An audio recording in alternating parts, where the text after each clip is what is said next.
সুপ্রিয় শিক্ষার্থীরা, সপ্তম শ্রেণীর সুপ্রিয় শিক্ষার্থীরা, তোমরা দেখো যে তোমাদের উত্তরপত্র আমাদের হাতে সম্পূর্ণটা রয়েছে। তোমরা একটু মনোযোগ দিয়ে দেখবে, না হলে কিন্তু বুঝতে পারবে না। কারণ এটা বুঝো যে তোমাদের এটা ম্যাথ এক্সাম। প্রতিটি প্রশ্ন আমি তোমাদের ধরে ধরে বুঝিয়ে দিচ্ছি। যেমন দেখো, এখানে তোমাদের কাজ 1 দিয়েছে, সঞ্চয়ের হিসাব ছক আকারে লিখো। ঠিক আছে, অর্থাৎ এই যে কাজ 1, সাশ্রয়ী বই সঞ্চয় করি, এটার 1 নাম্বার সঞ্চয়ের হিসাব ছক করে লিখো। তোমরা এখানে দেখো যে কাজ 1-এর সঞ্চয়ের হিসাব, কাজ 1-এর সঞ্চয়, সাশ্রয়ী বই সঞ্চয় করি, সাশ্রয়ী বই সঞ্চয় করি। প্রথমে আছে টেবিলের আকার ও খরচ নির্ধারণ। ধরো টেবিলের দৈর্ঘ্য এবং প্রস্থ 36 ইঞ্চি হবে। একটি টেবিল তৈরি করতে খরচ হবে 2000 টাকা। 2 নম্বর, প্রথম মাসে সঞ্চয়ের পরিমাণ নির্ধারণ। হ্যাঁ, এটা কোথায় পাবো? এই যে দেখো পরবর্তী এখানে বলছে সংখ্যাগুলো কি ছকের মাধ্যমে সূচক আকারে প্রকাশ করা যাবে? তো আমাদের এই প্রশ্নের উত্তরটা আগে ক্লিয়ার করি আমরা। বলছে প্রথম মাসে সঞ্চয়ের পরিমাণ নির্ধারণ। ধরো প্রথম মাসে সঞ্চয় করব 2 টাকা, তাহলে প্রথম ধাপে 2, দ্বিতীয় মাসে হলো 2 গুণ 2 4, তারপরে তৃতীয় মাসে 2 গুণ 2 গুণ 2 অর্থাৎ 3টা 2 মানে 8, তারপরে এইভাবে করে দেখো পঞ্চম মাস পর্যন্ত দেওয়া আছে। তাহলে সঞ্চয়ের হিসাব ছক আকারে লিখতে হবে। উপরের ছক অনুযায়ী সঞ্চয়ের পরিমাণ ধাপে ধাপে বেড়ে যাবে। তারপরে সংখ্যাগুলো কি ছকের মাধ্যমে সূচক আকারে প্রকাশ করা যাবে? ব্যাখ্যা দাও। হ্যাঁ, সংখ্যাগুলো সূচক আকারে প্রকাশ করা যাবে। প্রথম মাসে সঞ্চয়ের পরিমাণ a হলে দ্বিতীয় মাসে হবে a স্কোয়ার, তৃতীয় মাসে হবে a কিউব, এভাবে ধাপে ধাপে a to the power n পর্যন্ত পৌঁছাবে। এখানে n হলো যাদের সংখ্যা এবং a হলো প্রথম মাসে সঞ্চয়ের পরিমাণ। এরপরে পঞ্চম মাসে তোমার সঞ্চয়ের পরিমাণ কত টাকা হবে? প্রথম মাসে সঞ্চয় করলে 2 টাকা, তাহলে পঞ্চম মাসে সঞ্চয়ের পরিমাণ হবে 2 টু দি পাওয়ার 5, তাহলে 32 টাকা।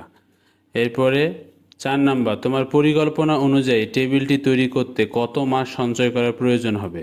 টেবিলের খরচ 2000 টাকা, তাহলে সঞ্চয়ের প্রথম মাস 2 টাকা সঞ্চয় করলে ধারাবাহিকভাবে কত মাস সঞ্চয় করতে হবে তা বের করার জন্য নিচের হিসাবটা দেখো।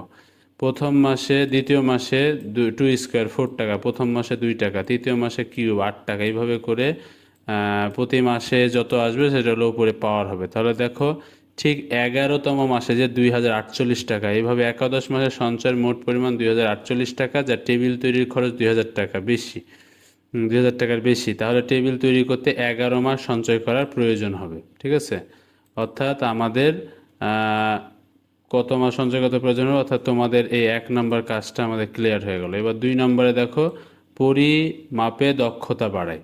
ঠিক আছে, পরিমাপে দক্ষতা বাড়ায় তৈরিকৃত মডেলটি কী ধরনের জ্যামিতিক আকৃতি চিহ্নিত করো, এই টপিকটা দেখো। তাহলে এখন এখানে দেওয়া আছে দেখো, সাশ্রয়ী হয়ে সঞ্চয় করি। ধরা যাক টেবিলের দৈর্ঘ্য L, প্রস্থ W, অর্থাৎ L সমান W সমান 36 ইঞ্চি, অ্যান্ড টেবিলের একটি পৃষ্ঠের ক্ষেত্রফল L প্লাস W 36 গুণ 36 সমান 1236 বর্গ ইঞ্চি। এখন ধরা যাক ঘনকটির একক বাহুর দৈর্ঘ্য A সমান 5 সেমি। এখানে তোমাদের কাজ 2-এ এটা বলা আছে। দেখো এখানে কি বলেছে, তৈরিকৃত মডেলটির আয়তন এটির তলের ক্ষেত্রফল নির্ণয় করো। তাহলে এখানে এটার ব্যাখ্যায় দেওয়া হয়েছে যে তৈরিকৃত মডেলটির একটি পৃষ্ঠের ক্ষেত্রফল, হ্যাঁ, a গুণ a সমান 5 গুণ 5 অর্থাৎ 25 বর্গ সেমি। টেবিলটি একটি পৃষ্ঠের ক্ষেত্রফল ও তৈরিকৃত মডেলটি একটি পৃষ্ঠের ক্ষেত্রফলের অনুপাত। টেবিলটির একটি পৃষ্ঠের ক্ষেত্রফল বাই হলো তৈরিকৃত মডেলটির একটি পৃষ্ঠের ক্ষেত্রফল 1296/25 সমান 51.84। টেবিলটি একটি পৃষ্ঠের ক্ষেত্রফল ও তৈরিকৃত একটি মডেলের পৃষ্ঠের ক্ষেত্রফল 51.84 অনুপাত 1। তাহলে দেখো টেবিলটি সমগ্র পৃষ্ঠের ক্ষেত্রফলের সাপেক্ষে তৈরিকৃত মডেল সমগ্র দলের ক্ষেত্রফলকে শতকরায় প্রকাশ। এখন টেবিলটির 6টা পৃষ্ঠ আছে, তাহলে 6টা পৃষ্ঠ মানে 6 গুণ 1296 অর্থাৎ 7776 বর্গ ইঞ্চি। তৈরিকৃত মডেলটির সমগ্র পৃষ্ঠতলের ক্ষেত্রফল, ঘনকটির 6টি পৃষ্ঠ আছে, তৈরিকৃত মডেলটির সম্পূর্ণ পৃষ্ঠতলের ক্ষেত্রফল 6 গুণ 25 সমান 150 বর্গ সেন্টিমিটার। ঠিক আছে, শতকরায় প্রকাশ, শতকরায় ক্ষেত্রফল, তৈরিকৃত মডেলটির সম্পূর্ণ ক্ষেত্রফল পৃষ্ঠতল ক্ষেত্রফল বাই হলো টেবিলটির সম্পূর্ণ পৃষ্ঠতলের ক্ষেত্রফল গুণ 100। এইভাবে করলে কাটাকাটি দিয়ে 100 যদি করো তাহলে দেখবো 1.93% হবে। তাহলে তৈরিকৃত মডেলটির সমগ্র পৃষ্ঠতলের ক্ষেত্রফল টেবিলটির সমগ্র পৃষ্ঠতলের ক্ষেত্রফলের সাপেক্ষে প্রায় 1.93%। এরপরে কাজ 2 দেখো, বলছে পরিমাপে দক্ষতা বাড়ায় কাজ 2-এ, ঠিক আছে। পরিমাপে দক্ষতা বাড়ায় কাজ 2-এ। এই যে প্রশ্নটা ছিল এরকম যে সাশ্রয়ী হয়ে সঞ্চয় করে উল্লেখিত টেবিলটির পৃষ্ঠের ক্ষেত্রফলে তৈরিকৃত মডেলটির একটি পৃষ্ঠের ক্ষেত্রফলের অনুপাত কত হবে। আর সাশ্রয়ী বই সঞ্চয় করে উল্লেখিত টেবিলটির সমগ্র পৃষ্ঠের ক্ষেত্রফলের সাপেক্ষে তৈরিকৃত মডেলটির সমগ্র পৃষ্ঠের ক্ষেত্রফলকে শতকরায় প্রকাশ করতে হবে, ঠিক আছে। তাহলে এখানে শতকরায় প্রকাশ করা হয়ে গেছে। এরপরে তোমার ত্রিমাত্রিক মডেল। তাহলে আমাদের পরবর্তী প্রশ্নটা হলো এই যে গাণিতিক সূত্র যাচাই করে দেখি, ঠিক আছে। তো গাণিতিক সূত্র যাচাই করে দেখি, এখানে দেখো তৈরিকৃত মডেলটি কী ধরনের একটি জ্যামিতিক আকৃতি চিহ্নিত করো। মডেলটি একটি ঘনক আকৃতির। তৈরিকৃত মডেলটির আয়তন, এটি তলের ক্ষেত্রফল নির্ণয় করো। এরপরে ধরা যাক ঘনকটির একটি এক বাহুর দৈর্ঘ্য এ, আয়তন এ কিউব, এটি তলের ক্ষেত্রফল এ গুণ এ স্কোয়ার। তৈরিকৃত মডেলটি সম্পূর্ণ তলের ক্ষেত্রফল নির্ণয় করা সম্ভব কিনা উত্তরের সাপেক্ষে যুক্তি দাও। হ্যাঁ, সম্পূর্ণ তলের ক্ষেত্রফল নির্ণয় করা সম্ভব। ঘনকের 6টি সমতল আছে এবং প্রতিটি তলের ক্ষেত্রফলের সমান।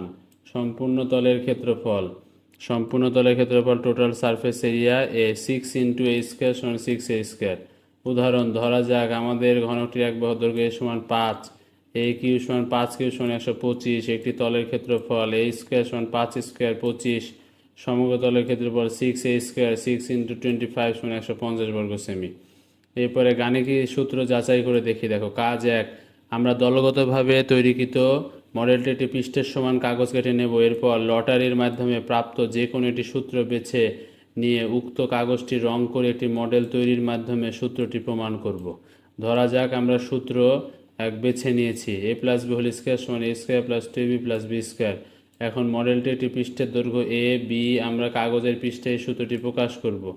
তাহলে দেখো, ধরা যাক মডেলটি একটি পৃষ্ঠের দৈর্ঘ্য এ সমান 5 সেমি, বি সমান 5 সেমি। আমরা 10 গুণ 10 সেমি একটি কাগজ কেটে নেব। কাগজের রং করে মডেল তৈরি। কাগজটি এ প্লাস বি গুণ এ প্লাস বি সমান 10 গুণ 10 সেমি আকারে 4টি অংশে ভাগ করব। প্রথম অংশ হবে এ স্কোয়ার বা প্লাস সেমি, অথবা দ্বিতীয় অংশ হবে বি স্কোয়ার, তৃতীয় অংশ হবে এ বি। তাহলে দেখো সূত্র প্রয়োগ, a square a b plus b square. তাহলে এ প্লাস বি সমান a square plus 2b whole square প্রমাণ করতে পারি। এবার সূত্রের প্রমাণ, এ প্লাস বি স্কোয়ার সমান মোট ক্ষেত্রফল গুণ 10 গুণ 10 সমান 100 বর্গ সেমি। পৃথক অংশগুলোর ক্ষেত্রফল, এ স্কোয়ার সমান 5 গুণ 5 25, বি স্কোয়ার সমান 5 গুণ 5 25, 2ab সমান 2 ইন্টু 5 গুণ 5 50 বর্গ সেমি, ঠিক আছে। এমনকি যোগফল 3 নম্বর, a square plus 2ab plus b square. তাহলে 25 50 25 100, ঠিক আছে। দেখতে পাচ্ছি যে এটা পুরোটার মানই কি হচ্ছে, সমান হচ্ছে, অর্থাৎ এটা প্রমাণিত। তো ধন্যবাদ সবাইকে। পুরো ভিডিও ভালো করে দেখে ভিডিওটি কেমন লাগলো জানাবে। আর এরকম ধরনের ভিডিও পেতে হলে এবং প্রশ্নের উত্তর ভালো মতো পেতে হলে অবশ্যই চ্যানেলটি সাবস্ক্রাইব করতে হবে।